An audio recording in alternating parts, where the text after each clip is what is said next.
Namaskar. Thank you for joining us on our weekly program on geoeconomics. Today we look at what a recent Goldman Sachs report implies when it says that India's affluent class is growing 12 times the speed of India's population. In 2015, this number was around 24 million people.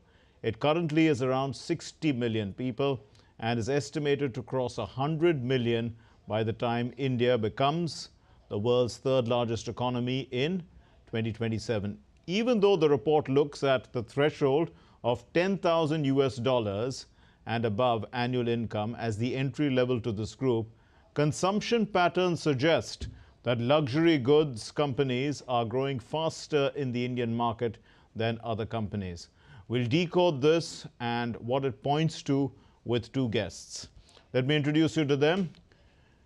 Sriram Srirangam is an author and expert on the Indian economy, and Dr. Anil Kumar is Professor of Commerce at Delhi School of Economics. Thank you very much, gentlemen, for being with us. Mr. Srirangam, this report comes at a time when India has clocked a GDP growth of 7.3%. So do you see this affluent class actually being the prime drivers of growth at this time? I remember Deng Xiaoping of China saying, when the economy starts growing, initially some people become rich. In course of time, everyone will become rich. So I am, confident that this prosperity is going to get viral. It will be shared. So many people becoming, dollar billionaires and, a lot of that wealth percolating. This is good news. Though, of course, on the face of it, there is so much of inequality, absolute inequality, relative inequality, and also this K-shaped growth after the COVID hit us. Yes. The recovery has been K-shaped, and initially all those, stock market, real estate, these are the people who are exploding, and rest of the population is taking time to catch up. And in the process, yes, we have, as you put it, 60 million people are affluent, and you gave the number also, the threshold, and it's going to grow to 100 million. This is a decent start for the general prosperity that the country could expect in the Amrit Kal. Okay. Yes, Dr. Anil Kumar, let's look at the direct impact on consumption. So we are seeing that out of home food is an indicator. This is both the growth of deliveries and the numbers of restaurants. So how do you view this subsector of hospitality actually? What economic conditions is it pointing to? Actually, it's pointing to the all-round development and growth of the country. And this is particularly visible in case of all luxury goods and the branded goods. At the same time, the sale of automobiles, this has been record for the last 5 years. At the same time, the gold, jewelry, stock market, the people are investing in the stock market like anything. The number of demat accounts have more than doubled in the last 4 or 5 years. All these are indicative that India's, I would say, not the affluent class, I would say the high middle class, because those who are earning more than $10,000 per annum is roughly 8.3 lakh annually. The income tax return filed by this class has also risen over the years. All these are indicative of the robust economic growth of the country, a stable monetary policy, as well as high credit growth over the past decade. All these are indicative of the rise of this class of people. Mr. Srirangam, premium healthcare, that too has increased. But will this put pressure? You were talking about, disparities. Will this put pressure on pricing, since the healthcare sector, after all, should be considered a public good rather than, a consumer service? It is indeed a public good. We are starting so many All India Institutes of Medical Science. We have Jan Aushadhi. We have drug price control order that has made so many drugs cheap. And we have attacked the overpricing, high pricing of medical devices also. So we are fully cognizant of the public responsibility of providing healthcare. What about the Ayushman Bharat? Hundreds of millions of people are enrolled into that. So yes, on the face of it, again, it strikes as very elitist, and only some people are able to afford the tertiary and higher quality care. But yes, we are fully aware of the responsibilities of our the government, and directive principles of state policy impose this moral burden on the government that they should reach out to the have-nots, and the government is fully up to it. Yes, but we can do far more, like in any case. Yes. Okay, we can do more. Dr. Kumar, about 4% of the working age population is qualifying in this affluent class right now. So this is obviously a number that's expected to grow. But for the youth to take advantage of this opportunity, where should they be looking to work?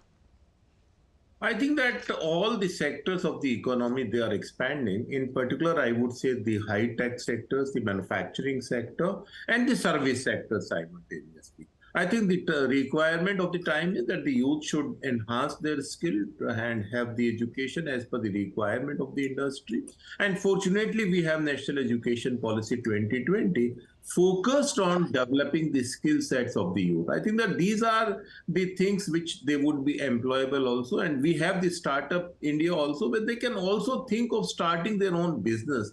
We have a very robust startup system in our country. We are third largest in the world also. At the same time, you see that more than 110 unicorns are there. So this is another opportunity that they should take advantage of the expanding economy of our country.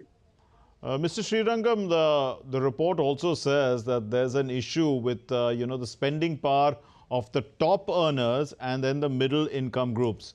Of course, most people will fall into the middle income groups. But do you see that, this is an issue? After all, it is a question of affordability for current consumption and aspiration, for the upwardly mobile future consumption. See, the upper crust has no problem spending. Actually, they are, spoiled, problems of plenty, the obesity and all that. The upper crust is pampered. I'm worried about the middle class because, external shocks, and also that could impact on our economic growth. The middle class could get a bit pauperized, the headwinds around, and their consumption is already stagnant or growing very marginally. Unless we expand the middle class, unless we secure their incomes, consumption could take hit, and morally speaking, the inequality is going to get worse. That could be practically and morally troublesome. Well, Dr. Anil Kumar, taking this further, the report also seems to want to relate 96 crore debit cards, 9.3 crore postpaid connections, mobile connections, and then 3 crore car owners. Is this logical to do this? I mean, after all, a person having a debit card and a postpaid connection doesn't necessarily, imply that he has to buy a car, or he or she rather. No, see, when we say the rise of affluent class, so-called affluent class, or I would say the high middle class, it is evident in almost every way. See the number of air travelers, Yes. international travelers, they have increased exponentially. And connected with this is, of course, we have Jan Dhan Yojana, where more than 50 crore accounts have been opened. And at the same time, the debit cards were issued as part of the scheme. But the credit card has also, the sale of credit card has also increased many times during the last 10 years, which shows clearly that how this class has risen over the years. And at the same time, the equity market, you talk of anything, the gold holding by individuals, the retail shareholding, there is a substantial hike in almost every way, through which we can say that there is a rise of affluent class. This is not in terms of number as per the Gold Sachs report, but also whenever we see into these parameters, the leisure goods, out of home food, the so many food online food companies, their sales have multiplied like anything. The market capitalization of companies have risen over 80%. It's a record, I'm telling you.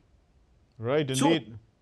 Yes, Mr. Srirangam, this report, it comes in the run-up, of course, to an interim budget. But if it were a full budget, how would the government have benefited, from the information that has come out in this report for its policy decisions? See, when people are getting richer, surely they'll pay lots of income tax. They won't any longer be exempt from it. And also, consumption will grow, indirect tax collections will grow, the fiscal deficit will look decent.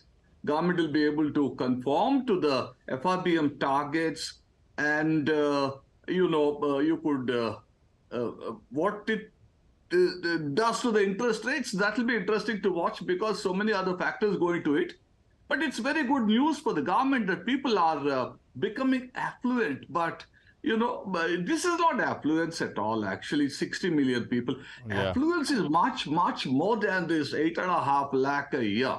That's Okay. not affluence in these days of inflation has been steadily growing, and so this is Yeah, these numbers seem a little low actually compared to the kind of consumption that's taking place in the economy. But Dr. Anil Kumar, the IMF sees MSMEs playing a key role in creating jobs and an ecosystem also for sustained consumption growth. So do you see the micro sector among these MSMEs moving up the value chain? Because according to Forbes, 99% of MSMEs in India, they are micro industries. Yeah, that's true. But at the same time, I think the credit should be given to the government of India also for the kind of measures the government has taken over the last 6 years to boost up this sector.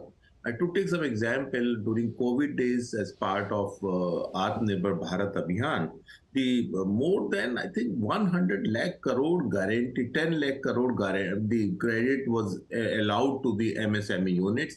And last 2 years back, one provision has been made that if any due is outstanding for more than 45 days from MSME unit, that will not be counted as expenditure from income tax point of view. So the government of India's whole attention, the focus has been to increase the productivity of MSME sector, to give the marketing boost, and to connect the MSME sector with the global market chain also.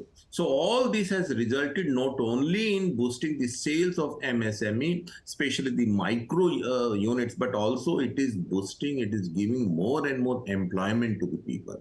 And this is one of the reasons behind the rise of Indian middle class over the last 5 years at least. Indeed. Mr. Srirangam, the rapid growth in demand for online products and services, and not from the metro cities, but from the non-metro, the tier 2 and tier 3 cities, this has grown rapidly. This is the sign perhaps of the digital economy, which accounts for about 11% of GDP currently. What impact is this making on the overall consumption, and how do you view this going forward? Number one, digital divide is reducing. Secondly, people are more digital savvy. Thirdly, all these companies could penetrate into the tier one, tier two, etc., etc., the towns and the cities. So this should have a positive impact on consumption. All your consumer goods companies are going to report decent growth. However, that further depends upon the level of inflation, number one, and the level of rise in the salaries, number two, and the overall growth, number three, interest rate structure, number four, and how savvy they are, etc., number five. So there are certain caveats about being too optimistic about consumption getting boosted because we are seeing certain green shoots there in terms of digitalization and the positive impact it's having on demand and consumption. That's good for growth. Dr. Anil Kumar, so the next target is, of course, $5 trillion US dollar economy. That's expected to happen by 2027. Can the global economy support, a large economy like India to grow at 7 to 8% annual growth? I think that it has been pointed out by IMF, World Bank, and many other analysts also that we are one of the brightest spot in the world economy because our fundamentals are strong. At the macro level, we have done lot of reforms over the year. We have paid more and more attention towards development of the infrastructure, investment in the capex also, which has a multiplier effect. And at the same time, the focus of the government through on the manufacturing sector, inviting the global players to come here and to make for India and to make for the world. And I think that all this is reflective in the growth rate, which I think many times exceeding the estimates made by RBI or other such agencies. I think that we have the brighter days in the time to come. The estimate is by 27, we should be the third largest economy. It may be not be surprised if, say, we reach this milestone in the year 26 itself. Right. Mr. Srirangam, I mean, so this brings us back to the point of domestic demand, because if the global economy really is not going to be able to support, it is really the domestic demand that's supporting it. And you said 60, million is a very small number. We are looking at our population. If it continues to, if people are more aspirational and it continues to grow, the upwardly mobile, then this domestic demand is only going to grow, and perhaps it can support this 7 to 8% growth. But the question is, certain sectors then will benefit and some will probably have to be lag behind. How do you see the Indian economy transforming? From today, you see, we are conversing at a point when the world is not looking pretty at all. External shocks could be pretty strong. The anarchic behavior in the West Asia, America getting into the act, Iran shooting everywhere. That worries me. And also remember, a big part of our economic growth comes from our exports. Services will survive, but goods could take a hit, and that'll hit the employment in the country, growth in the country, consumption in the country. So yes, but in spite of that, our imaginative leadership could still overcome that and keep growing, because we are a young country, we are a skilled country, and so on and so forth. So growth is a pleasant surprise, 7.3, the first advanced estimates, and that's over and above 0.8% over and above the RBI's projections, which are generally conservative. And it could even surprise you at 7.5 in the second advance and provisional, etc. So this growth is inevitable given the fact that our policies are good, middle class is quite stable and strong, and young people are everywhere. So one is optimistic about growth, but agriculture is, under pressure. As we have seen, we are not moving from the 330 million ton food grain production and so on. Right. The rains have been erratic, etc. So one can't stick one's neck out and say we're going to be certainly growing at 7.3%, but one is cautiously optimistic. Indeed. Dr.